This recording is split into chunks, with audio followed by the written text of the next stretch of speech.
When this fight first got announced, I figured it was all a gimmick. It was the last thing in the world I wanted to see, because the last thing that I wanted to see was some of the stuff that I saw tonight. There was no way that I wanted to see Jake Paul landing shots on Mike Tyson. Man, the man is an absolute legend in this sport. He's an icon. And to think that you're going to have some guy like Jake Paul come in and try and cherry pick him, take advantage of him, 58 years old, wasn't interested. And then all of a sudden, lo and behold, we start getting closer and closer. And, we got to accept the fact that it's a reality. We're going to see this fight. And we go out there tonight, and that's what we get. We get a Mike Tyson who appears to be a little bit dangerous for, I don't know, the first round or two, maybe. But look, he looked like what he is, which is an old man. He had no legs. And as the fight went on, we saw Jake Paul just be able to kind of circle around and pick him off. And Mike was incredibly inactive and just trying to dodge some shots here and there. And Jake was landing when he felt like it. And I'll say this.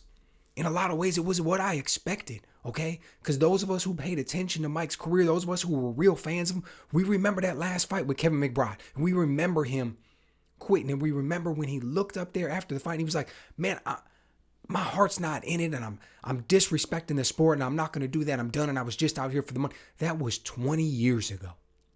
20 years ago, the man said his heart wasn't in it, and he was disrespecting the sport, and he was done with it. There's no way in the world that 20 years later he's going to look better. He's old, and he has had a rough life. Can you imagine the wear and tear on that man's body?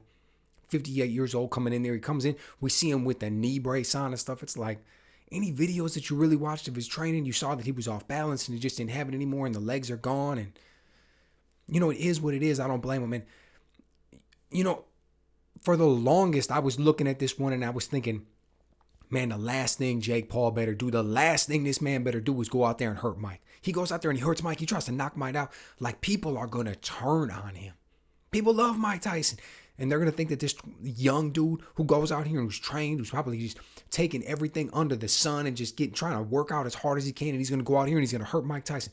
People aren't going to be happy about that. And then as the fight got a little bit closer, I started to realize, I'm like, nah, Jake Paul too smart for that.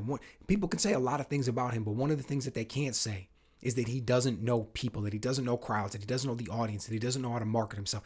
That's who Jake Paul is. That's what he built himself on YouTube. There's no way that this man doesn't realize that he can't go out there and do anything to the icon.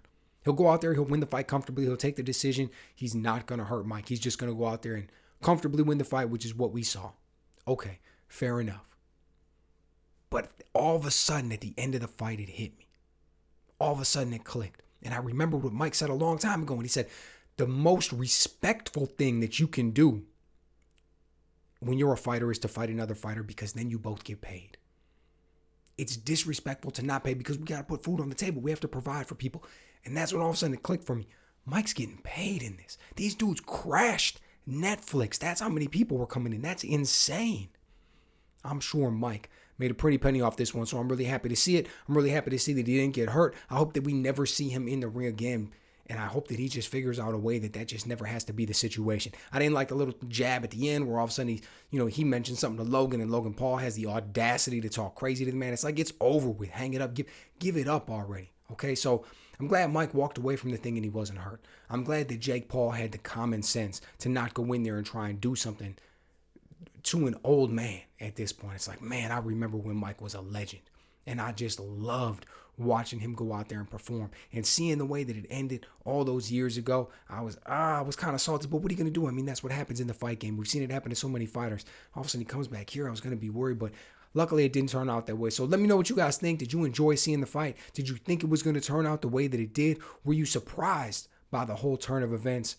What do you think is going to be next for Jake Paul? Let me know.